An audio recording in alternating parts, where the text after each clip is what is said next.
ਸਾਰਿਆਂ ਨੂੰ ਸਤਿ ਸ਼੍ਰੀ ਅਕਾਲ। ਮੇਰਾ ਨਾਮ ਰਾਜਬੀਰ ਕੌਰ ਹੈ।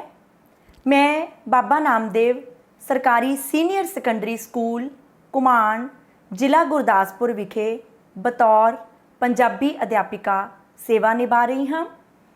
ਅੱਜ ਅਸੀਂ 10ਵੀਂ ਜਮਾਤ ਦੇ ਪੰਜਾਬੀ ਵਿਸ਼ੇ ਦੇ ਪੇਪਰ A ਦੇ ਪਾਠਕ੍ਰਮ ਵਿੱਚ ਸ਼ਾਮਿਲ ਸੂਫੀ ਕਾਵਧਾਰਾ ਦੇ ਕਵੀ ਸ਼ਾਹ ਹੁਸੈਨ ਦੀਆਂ ਕਾਫੀਆਂ ਬਾਰੇ ਗੱਲਬਾਤ ਕਰਾਂਗੇ।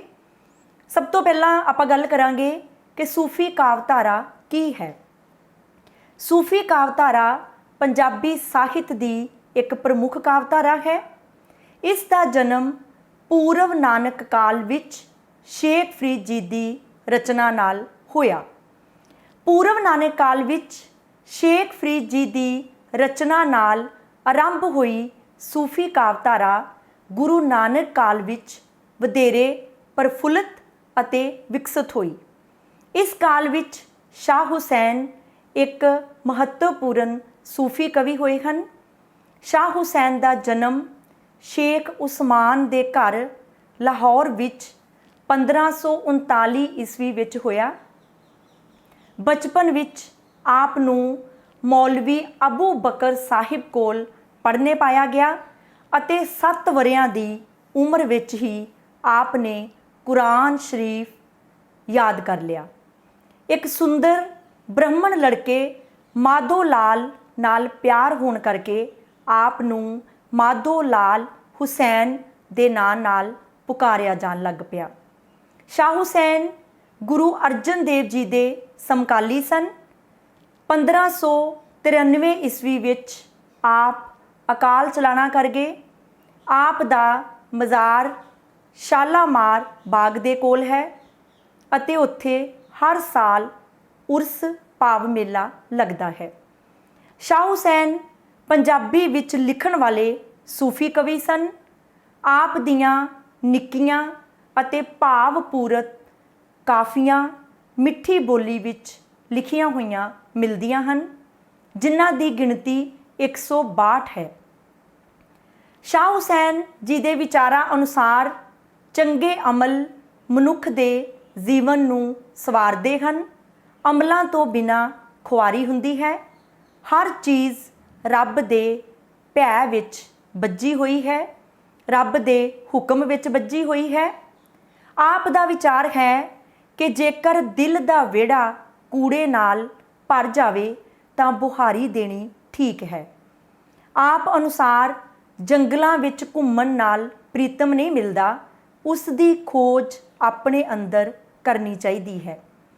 ਆਪ ਦੀਆਂ ਕਾਫੀਆਂ ਤੀਬਰ ਪਿਆਰ ਅਤੇ ਵੈਰਾਗ ਨੂੰ ਪੇਸ਼ ਕਰਦੀਆਂ ਹਨ, ਜਿਨ੍ਹਾਂ ਨੂੰ ਗਾਉਂਦਿਆਂ ਸੁਣਦਿਆਂ ਮਸਤੀ ਛਾ ਜਾਂਦੀ ਹੈ। ਆਪ ਜੀ ਦੀਆਂ ਕਾਫੀਆਂ ਦਾ ਸੰਗ੍ਰਹਿ ਕਲਾਮ ਸ਼ਾਹ ਹੁਸੈਨ ਦੇ ਨਾਮ ਨਾਲ ਪ੍ਰਕਾਸ਼ਿਤ ਹੋਇਆ।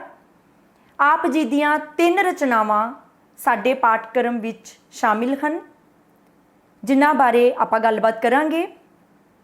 ਆਪਾਂ ਰਚਨਾ ਨੂੰ ਪੜ੍ਹਾਂਗੇ, ਔਖੇ ਸ਼ਬਦਾਂ ਦੇ ਅਰਥ ਕਰਾਂਗੇ, ਵਿਆਖਿਆ ਕਰਾਂਗੇ ਅਤੇ ਕੇਂਦਰੀ ਭਾਵ ਕਰਾਂਗੇ। ਸ਼ਾਹ ਹੁਸੈਨ ਜੀ ਦੀ ਸਾਡੇ ਪਾਠਕ੍ਰਮ ਵਿੱਚ ਸ਼ਾਮਿਲ ਪਹਿਲੀ ਕਾਫੀ ਦਾ ਨਾਂ ਹੈ ਸਭ ਕਿਛ ਮੇਰਾ ਤੂੰ। ਰੱਬਾ ਮੇਰੇ ਹਾਲ ਦਾ ਮਹਿਰਮ ਤੂੰ, ਰਹਾਓ ਅੰਦਰ ਤੂੰ ਹੈ ਬਾਹਰ ਤੂੰ ਹੈ, ਰੋਮ ਰੋਮ ਵਿੱਚ ਤੂੰ। ਤੂੰ ਹੈ ਤਾਣਾ ਤੂੰ ਹੈ ਬਾਣਾ, ਸਭ ਕਿਛ ਮੇਰਾ ਤੂੰ। ਕਹੇ ਹੁਸੈਨ ਫਕੀਰ ਨਿਮਾਣਾ, ਮੈਂ ਨਾਹੀਂ ਸਭ ਤੂੰ। ਮਹਿਰਮ ਸ਼ਬਦ ਦਾ ਅਰਥ ਹੈ ਭੇਤੀ ਜਾਂ ਜਾਣੂ। ਰੋਮ ਰੋਮ ਸ਼ਬਦ ਦਾ ਅਰਥ ਹੈ ਵਾਲ ਵਾਲ ਜਾਂ ਰਗ ਰਗ। ਤਾਣਾ ਬਾਣਾ ਦਾ ਅਰਥ ਹੈ ਕੱਪੜੇ ਨੂੰ ਬੁਣਨ ਸਮੇਂ ਪਹਿਲਾਂ ਤਾਣਾ ਤਣਿਆ ਜਾਂਦਾ ਹੈ ਅਤੇ ਫਿਰ ਉਸ ਵਿੱਚੋਂ ਨਲੀਆਂ ਰਾਹੀਂ ਬਾਣਾ ਲੰਘਾਇਆ ਜਾਂਦਾ ਹੈ। ਇੱਥੇ ਭਾਵ ਸਰੀਰ ਦੇ ਅੰਗ ਅੰਗ ਅਤੇ ਰਗ ਰਗ ਤੋਂ ਹੈ। ਇਸ ਕਾਫੀ ਵਿੱਚ ਸ਼ਾਹ ਹੁਸੈਨ ਜੀ ਆਪਣੀ ਹੋਂਦ ਨੂੰ ਨਕਾਰਦੇ ਹੋਏ ਪ੍ਰਭੂ ਦੀ ਹੋਂਦ ਦੇ ਸੱਚ ਨੂੰ ਬਿਆਨ ਕਰਦੇ ਹਨ। ਸ਼ਾਹ ਹੁਸੈਨ ਬੜੇ ਨਿਰਮਾਣਤਾ ਭਰੇ ਭਾਵ ਪ੍ਰਗਟ ਕਰਦੇ ਹੋਏ ਆਖਦੇ ਹਨ, ਹੇ ਰੱਬਾ, ਤੂੰ ਮੇਰੀ ਦਰਦ ਭਰੀ ਹਾਲਤ ਦਾ ਭੇਤੀ ਹੈ। ਮੇਰੇ ਅੰਦਰ ਵੀ ਤੂੰ ਵਸਦਾ ਹੈ ਅਤੇ ਮੇਰੇ ਬਾਹਰ ਵੀ ਤੂੰ ਵਸਦਾ ਹੈ। ਤੂੰ ਮੇਰੇ ਰੋਮ ਰੋਮ ਵਿੱਚ ਵਸਦਾ ਹੈ। ਤੂੰ ਮੇਰੇ ਸਰੀਰ ਰੂਪੀ ਕੱਪੜੇ ਦਾ ਤਾਣਾ ਵੀ ਹੈ ਅਤੇ ਬਾਣਾ ਵੀ ਹੈ। ਭਾਵ ਮੇਰੇ ਸਰੀਰ ਦਾ ਅੰਗ ਅੰਗ ਤੇ ਰਗ ਰਗ ਸਭ ਕੁਝ ਤੂੰ ਹੀ ਹੈ। ਸ਼ਾਹ ਹੁਸੈਨ ਇੱਕ ਨਿਮਾਣਾ ਫਕੀਰ ਹੈ। ਇਸ ਲਈ ਉਹ ਆਖਦਾ ਹੈ ਕਿ ਮੇਰੇ ਵਿੱਚ ਮੇਰਾ ਕੁਝ ਨਹੀਂ, ਸਗੋਂ ਮੈਂ ਜੋ ਕੁਝ ਹਾਂ ਅਸਲ ਵਿੱਚ, ਹੇ ਪ੍ਰਭੂ, ਉਹ ਤੂੰ ਹੈ। ਭਾਵ ਮੇਰੀ ਆਪਣੀ ਹਸਤੀ ਕੁਝ ਨਹੀਂ, ਸਗੋਂ ਸਭ ਕੁਝ ਪ੍ਰਭੂ ਹੀ ਹੈ। ਇਸ ਕਾਫੀ ਦਾ ਕੇਂਦਰੀ ਜਾਂ ਅੰਤਰੀਵ ਭਾਵ ਇਹ ਹੈ ਕਿ ਮਨੁੱਖ ਦੀ ਹਸਤੀ ਕੁਝ ਵੀ ਨਹੀਂ, ਸਗੋਂ ਜੋ ਕੁਝ ਹੈ ਪ੍ਰਭੂ ਆਪ ਹੀ ਹੈ ਅਤੇ ਉਹ ਉਸ ਦੇ ਅੰਦਰ ਬਾਹਰ ਅਤੇ ਰੋਮ ਰੋਮ ਵਿੱਚ ਵਸਦਾ ਹੈ। ਉਸ ਦੇ ਸਰੀਰ ਦਾ ਤਾਣਾ ਬਾਣਾ ਉਹ ਆਪ ਹੀ ਹੈ।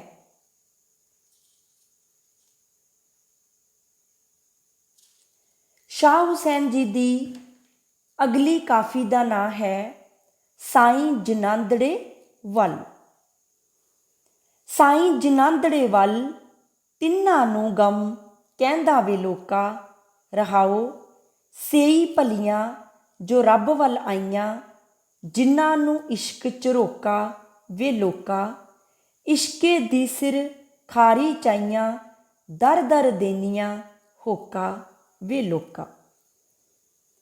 ਜਨਾਂਦੜੇ ਸ਼ਬਦ ਦਾ ਅਰਥ ਹੈ ਜਿਨ੍ਹਾਂ ਵੱਲ। ਗਮ ਸ਼ਬਦ ਦਾ ਅਰਥ ਹੈ ਚਿੰਤਾ ਜਾਂ ਫਿਕਰ ਜਾਂ ਦੁੱਖ। ਕਹਿੰਦਾ ਸ਼ਬਦ ਦਾ ਅਰਥ ਹੈ ਕਿਸ ਦਾ, ਭਾਵ ਕਿਸੇ ਦਾ ਵੀ ਨਹੀਂ। ਸੇਈ ਸ਼ਬਦ ਦਾ ਅਰਥ ਹੈ ਉਹ ਹੀ। ਝਰੋਕਾ ਸ਼ਬਦ ਦਾ ਅਰਥ ਹੈ ਚਿਰਾਂ ਦਾ ਜਾਂ ਪੁਰਾਣਾ। ਖਾਰੀ ਸ਼ਬਦ ਦਾ ਅਰਥ ਹੈ ਟੋਕਰੀ। ਇਸ ਕਾਫੀ ਵਿੱਚ ਸ਼ਾਹ ਹੁਸੈਨ ਜੀ ਨੇ ਇਹ ਭਾਵ ਅੰਕਿਤ ਕੀਤਾ ਹੈ ਕਿ ਜਿਨ੍ਹਾਂ ਉੱਤੇ ਰੱਬ ਦੀ ਮਿਹਰ ਹੁੰਦੀ ਹੈ ਉਹਨਾਂ ਨੂੰ ਕਿਸੇ ਦਾ ਕੋਈ ਗਮ, ਡਰ ਜਾਂ ਫਿਕਰ ਨਹੀਂ ਹੁੰਦਾ, ਉਹ ਬੇਪਰਵਾਹ ਹੁੰਦੇ ਹਨ। ਸ਼ਾਹ ਹੁਸੈਨ ਜੀ ਇਸਤਰੀ ਰੂਪ ਵਿੱਚ ਕਹਿੰਦੇ ਹਨ ਕਿ ਜਿਨ੍ਹਾਂ ਵੱਲ ਰੱਬ ਆਪ ਹੁੰਦਾ ਹੈ, ਅਰਥਾਤ ਜਿਨ੍ਹਾਂ ਉੱਤੇ ਰੱਬ ਦੀ ਮਿਹਰ ਹੁੰਦੀ ਹੈ, ਉਹਨਾਂ ਨੂੰ ਕਿਸੇ ਦਾ ਵੀ ਕੋਈ ਡਰ, ਗਮ, ਦੁੱਖ ਜਾਂ ਫਿਕਰ ਨਹੀਂ ਹੁੰਦਾ। ਉਹ ਜੀਵ ਇਸਤਰੀਆਂ ਚੰਗੀਆਂ ਹਨ ਜਿਨ੍ਹਾਂ ਦੇ ਦਿਲ ਵਿੱਚ ਰੱਬੀ ਇਸ਼ਕ ਦੀ ਚਿਰਾਂ ਤੋਂ ਲੱਗੀ ਲਗਨ ਹੋਣ ਕਰਕੇ ਉਹ ਰੱਬ ਦੇ ਪ੍ਰੇਮ ਦੇ ਪਾਸੇ ਵੱਲ ਲੱਗਦੀਆਂ ਹਨ। ਮੈਂ ਆਪਣੇ ਸਿਰ ਉੱਪਰ ਰੱਬੀ ਇਸ਼ਕ ਦੀ ਟੋਕਰੀ ਚੁੱਕ ਕੇ ਦਰ ਦਰ ਤੇ ਹੋਕਾ ਦਿੰਦੀ ਹੋਈ ਉਸ ਰੱਬ ਦੇ ਇਸ਼ਕ ਦਾ ਵਣਜ ਕਰ ਰਹੀ ਹਾਂ। ਕਹਿ ਹੁਸੈਨ ਫਕੀਰ ਸਾਈਂ ਦਾ, ਲੱਦਾ ਈ ਪ੍ਰੇਮ ਝਰੋਖਾ ਵੇ ਲੋਕਾ, ਸਾਈਂ ਜਨਾਂਦੜੇ ਵੱਲ ਤਿੰਨਾਂ ਨੂੰ ਗਮ ਕਹਿੰਦਾ ਵੇ ਲੋਕਾ, ਹੋ ਮੈਂ ਵਾਰੀ ਗਮ ਕਹਿੰਦਾ ਵੇ ਲੋਕਾ। ਲੱਦਾ ਸ਼ਬਦ ਦਾ ਅਰਥ ਹੈ ਲੱਭਾ ਹੈ। ਝਰੋਖਾ ਸ਼ਬਦ ਦਾ ਅਰਥ ਹੈ ਕੰਧ ਜਾਂ ਛੱਤ ਵਿੱਚ ਹਵਾ ਆਉਣ ਲਈ ਜਾਂ ਦੂਸਰੇ ਪਾਸੇ ਦੇਖਣ ਲਈ ਰੱਖੀ ਖਾਲੀ ਥਾਂ, ਜਿਸ ਨੂੰ ਅਸੀਂ ਬਾਰੀ ਵੀ ਕਹਿੰਦੇ ਹਾਂ। ਸਾਈਂ ਦੇ ਪ੍ਰੇਮ ਵਿੱਚ ਰੰਗੇ ਹੋਏ ਫਕੀਰ ਸ਼ਾਹ ਹੁਸੈਨ ਜੀ ਕਹਿੰਦੇ ਹਨ ਕਿ ਮੈਂ ਇਸ਼ਕ ਦੇ ਝਰੋਖੇ ਨੂੰ ਲੱਭ ਲਿਆ ਹੈ, ਜਿੱਥੋਂ ਮੈਂ ਆਪਣੇ ਪਿਆਰੇ ਪ੍ਰਭੂ ਦੇ ਦਰਸ਼ਨ ਕਰ ਸਕਦੀ ਹਾਂ, ਜਿਨ੍ਹਾਂ ਵੱਲ ਰੱਬ ਆਪ ਹੁੰਦਾ ਹੈ, ਅਰਥਾਤ ਜਿਨ੍ਹਾਂ ਉੱਤੇ ਰੱਬ ਦੀ ਮਿਹਰ ਹੁੰਦੀ ਹੈ। ਉਹਨਾਂ ਨੂੰ ਕਿਸੇ ਦਾ ਡਰ, ਗਮ ਜਾਂ ਫਿਕਰ ਨਹੀਂ ਹੁੰਦਾ। ਮੈਂ ਆਪਣੇ ਪ੍ਰਭੂ ਤੋਂ ਕੁਰਬਾਨ ਜਾਂਦੀ ਹਾਂ, ਕਿਉਂਕਿ ਜਿਨ੍ਹਾਂ 'ਤੇ ਉਸ ਦੀ ਕਿਰਪਾ ਹੁੰਦੀ ਹੈ, ਬਖਸ਼ਿਸ਼ ਹੁੰਦੀ ਹੈ, ਉਹਨਾਂ ਨੂੰ ਕਿਸੇ ਪ੍ਰਕਾਰ ਦਾ ਕੋਈ ਫਿਕਰ ਨਹੀਂ ਹੁੰਦਾ।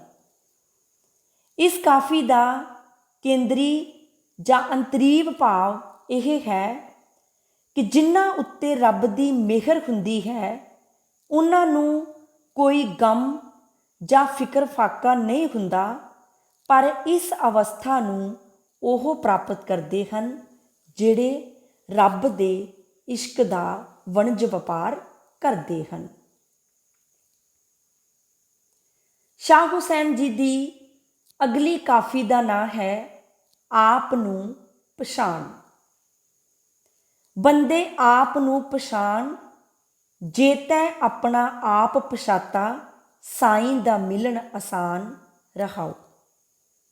ਆਪ ਨੂੰ ਪਛਾਣ ਦਾ ਅਰਥ ਹੈ ਆਤਮ ਗਿਆਨ ਪ੍ਰਾਪਤ ਕਰਨਾ। ਪਛਾਤਾ ਸ਼ਬਦ ਦਾ ਅਰਥ ਹੈ ਪਛਾਣਿਆ। ਸਾਈਂ ਸ਼ਬਦ ਦਾ ਅਰਥ ਹੈ ਮਾਲਕ, ਪ੍ਰਭੂ।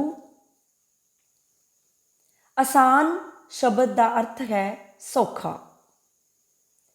ਇਸ ਕਾਫੀ ਵਿੱਚ ਸ਼ਾਹ ਹੁਸੈਨ ਜੀ ਆਪਣੇ ਸੂਫੀ ਵਿਚਾਰਾਂ ਨੂੰ ਅੰਕਿਤ ਕਰਦੇ ਹੋਏ ਮਨੁੱਖ ਨੂੰ ਪਰਮਾਤਮਾ ਦੇ ਮਿਲਾਪ ਲਈ ਆਪਣੇ ਆਪ ਦੀ ਪਛਾਣ ਕਰਨ ਅਤੇ ਮੌਤ ਤੇ ਕਬਰ ਦਾ ਡਰ ਦਿੰਦਿਆਂ ਸੰਸਾਰਿਕ ਪਦਾਰਥਾਂ ਦੇ ਅਡੰਬਰਾਂ ਦਾ ਹੰਕਾਰ ਤਿਆਗਣ ਲਈ ਕਹਿੰਦੇ ਹਨ। ਇਹਨਾਂ ਸਤਰਾਂ ਵਿੱਚ ਸ਼ਾਹ ਹੁਸੈਨ ਜੀ ਮਨੁੱਖ ਨੂੰ ਪਰਮਾਤਮਾ ਦੇ ਮਿਲਾਪ ਲਈ ਆਪਣੇ ਆਪ ਦੀ ਪਛਾਣ ਕਰਨ ਲਈ ਕਹਿੰਦੇ ਹਨ। ਸੂਫੀ ਸੰਤ ਸ਼ਾਹ ਹੁਸੈਨ ਜੀ ਕਹਿੰਦੇ ਹਨ ਕਿ ਹੇ ਮਨੁੱਖ, ਤੂੰ ਆਪਣੇ ਆਪ ਦੀ ਪਛਾਣ ਕਰ। ਤੇਰੀ ਆਪਣੀ ਹਸਤੀ ਕੁਝ ਵੀ ਨਹੀਂ ਜਿਸ ਦਾ ਤੂੰ ਹੰਕਾਰ ਕਰਦਾ ਹੈ। ਤੇਰਾ ਆਪਾ ਇਸ ਸ੍ਰਿਸ਼ਟੀ ਦਾ ਇੱਕ ਅੰਗ ਹੈ ਜੋ ਕਿ ਪਰਮਾਤਮਾ ਦੇ ਆਪੇ ਦਾ ਪਸਾਰਾ ਹੈ। ਇਸ ਪ੍ਰਕਾਰ ਤੇਰਾ ਆਪਾ ਪਰਮਾਤਮਾ ਨਾਲ ਇਕਮਿਕ ਹੈ ਤੇ ਇਹ ਉਸੇ ਦਾ ਹੀ ਸਰੂਪ ਹੈ। ਜੇਕਰ ਤੂੰ ਆਪਣੇ ਆਪੇ ਦੀ ਇਸ ਹਕੀਕਤ ਨੂੰ ਪਛਾਣ ਲਵੇਂਗਾ ਤਾਂ ਤੇਰੇ ਲਈ ਮਾਲਕ ਪ੍ਰਭੂ ਨੂੰ ਮਿਲਣਾ ਸੌਖਾ ਹੋ ਜਾਵੇਗਾ, ਅਰਥਾਤ ਤੈਨੂੰ ਉਸ ਦੇ ਆਪਣੇ ਅੰਦਰੋਂ ਹੀ ਦੀਦਾਰ ਹੋ ਜਾਣਗੇ ਅਤੇ ਤੇਰੀ ਭਟਕਣਾ ਖਤਮ ਹੋ ਜਾਵੇਗੀ। ਤੈਨੂੰ ਆਪਣਾ ਆਪਾ ਪ੍ਰਭੂ ਨਾਲ ਇਕਮਿਕ ਹੋਇਆ ਪ੍ਰਤੀਤ ਹੋਵੇਗਾ।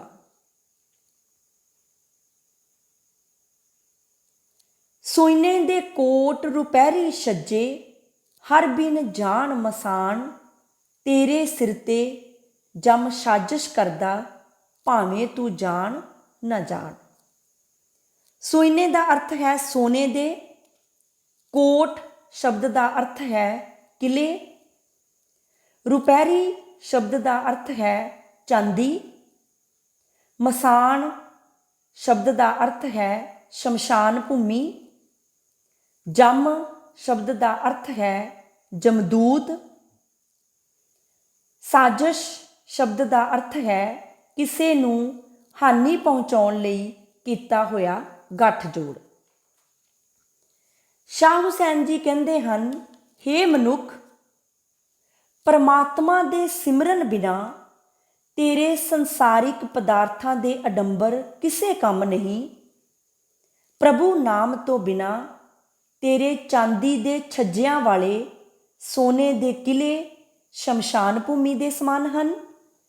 ਤੂੰ ਸੰਸਾਰਿਕ ਪਦਾਰਥਾਂ ਦੇ ਅਡੰਬਰ ਦੇ ਹੰਕਾਰ ਵਿੱਚ ਫਸ ਕੇ ਮੌਤ ਨੂੰ ਭੁੱਲਾ ਹੋਇਆ ਹੈ, ਪਰ ਇਹ ਇੱਕ ਸੱਚਾਈ ਹੈ ਕਿ ਤੇਰੇ ਸਿਰ ਉੱਪਰ ਜਮਦੂਤ ਤੈਨੂੰ ਮਾਰਨ ਦੀ ਗੋਂਦ ਗੁੰਦ ਰਿਹਾ ਹੈ।